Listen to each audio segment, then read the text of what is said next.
The red warning light had never activated during Technical Sergeant Amanda Wells' 18 months as a drone pilot. But when it started flashing and her screens displayed hostile contact, Sky protocol initiated, she realized her training simulation had just become real warfare, and 20 soldiers on the ground were depending on her precision. Amanda sat in the climate control trailer at Creech Air Force Base in Nevada, surrounded by banks of monitors that displayed real-time footage from a Predator drone circling 8,000 miles away over the mountains of Afghanistan. The setup was surreal, conducting warfare from a comfortable chair while sipping coffee, watching distant conflict unfold through high-definition cameras as if it were a video game. Except the consequences were devastatingly real. At 26, Amanda had joined the Air Force specifically to become a remotely piloted aircraft operator. The technology fascinated her, the precision required challenged her, and the strategic importance satisfied her desire to serve without the physical demands of ground combat. She'd excelled in training, mastering the complex systems that allowed her to pilot military drones with surgical accuracy from half a world away. Her typical missions involved routine surveillance, monitoring suspected terrorist routes, providing overwatch for convoy movements, or conducting reconnaissance of potential target areas. Hours of careful observation, noting patterns, recording movements, building intelligence that would support larger operations. Important work, but usually quiet, methodical, requiring patience more than quick reflexes. Today it started like any other shift. Amanda arrived at 0600 hours, conducted pre-flight checks on her assigned aircraft, Predator tail number 06-3242, and settled in her pilot station for what was scheduled to be a standard 8-hour surveillance mission. Her drone was providing overwatch for a special operations team, conducting a village clearing operation in a remote valley where intelligence suggested Taliban leadership had established a command post.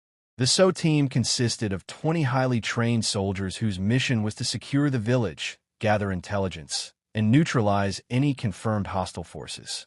Amanda's job was to be their eyes in the sky, watching for threats they couldn't see from ground level, monitoring escape routes, and providing early warning of any enemy reinforcements approaching their position.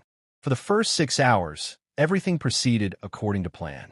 The drone's cameras tracked the SO team as they moved methodically through the village, clearing buildings, questioning locals, searching for evidence of terrorist activity. Amanda noted vehicle movements on distant roads, tracked personnel entering and leaving the area, maintained constant communication with the ground team's forward air controller. The village appeared largely empty, typical for an area where residents fled whenever military operations were rumored.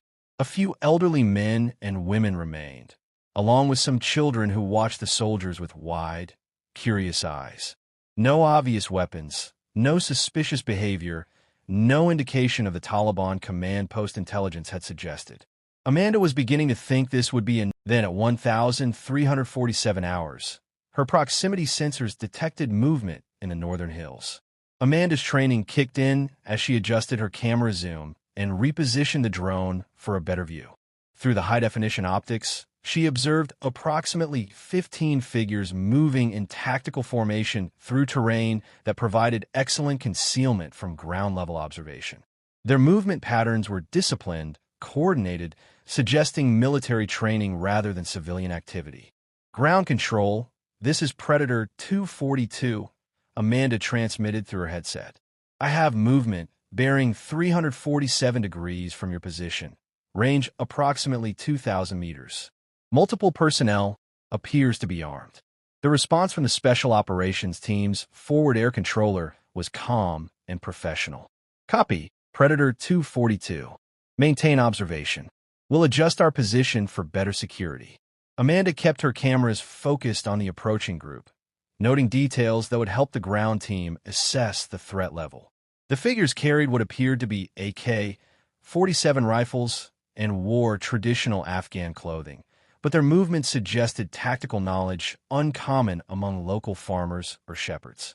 They were using terrain effectively, maintaining interval spacing, employing overwatch techniques as they advanced. Ground control, advised subjects are employing military movement techniques. This appears to be a trained unit, not local civilians. Roger that. 242. Continue monitoring. Amanda watched as the group, then the red warning light activated. Amanda had seen the light during training simulations, but never during an actual mission. It meant hostile contact was imminent or confirmed, and that Eye in Sky protocol, the emergency procedures for close air support in direct combat, was now in effect. Her role had just shifted from passive observation to active engagement.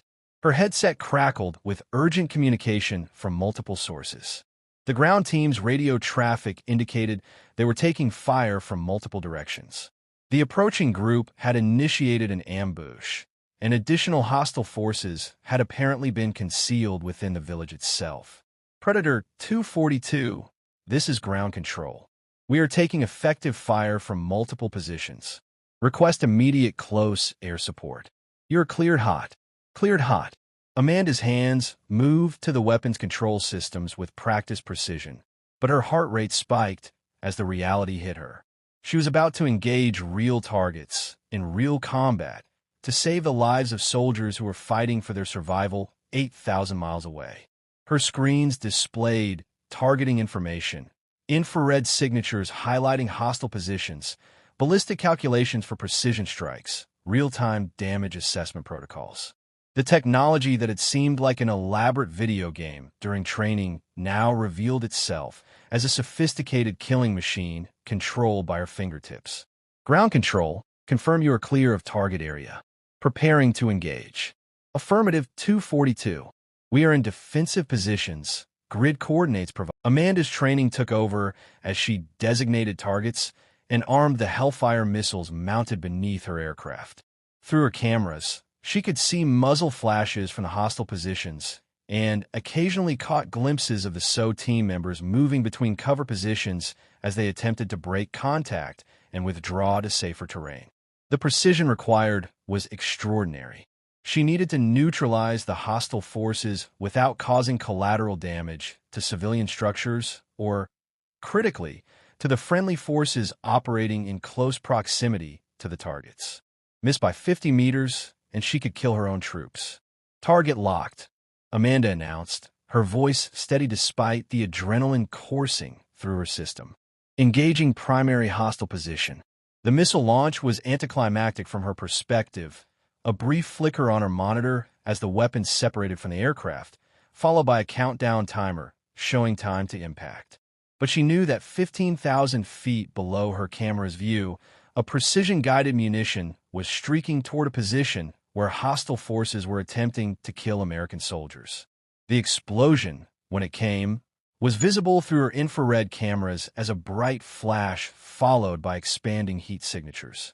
Secondary explosions suggested the position had contained ammunition or other ordnance, confirming it had been a legitimate military target.